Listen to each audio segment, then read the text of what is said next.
بسم اللہ الرحمن الرحیم۔ السلام علیکم ورحمۃ اللہ وبرکاتہ۔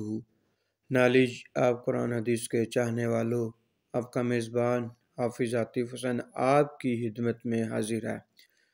ناظرین سامعین، آج میں آپ کو اس ویڈیو میں ایک اچھے عمل کی فضیلت کے بارے میں بتاؤں گا۔ سنیے میرے نبی کا فرمان۔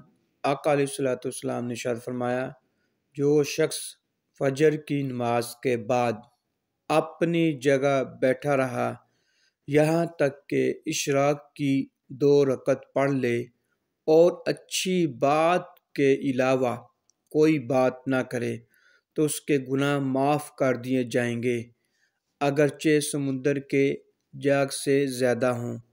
ناظرین سامعین، یہ اشراق کی نماز کی فضیلت ہے۔ دعا ہے اللہ تعالی ہمیں اس پر عمل کرنے کی توفیق عطا فرمائے۔ ناظرین سامعین، اگر آپ کو ویڈیو اچھی لگی آپ لائک کیجیے، شیئر کیجیے اور میرے چینل کو سبسکرائب کیجیے۔ اس کے ساتھ اپنے میزبان حافظ عاطف حسین کو اجازت دیجیے۔ اللہ حافظ، فی امان اللہ۔ السلام علیکم ورحمۃ اللہ وبرکاتہ۔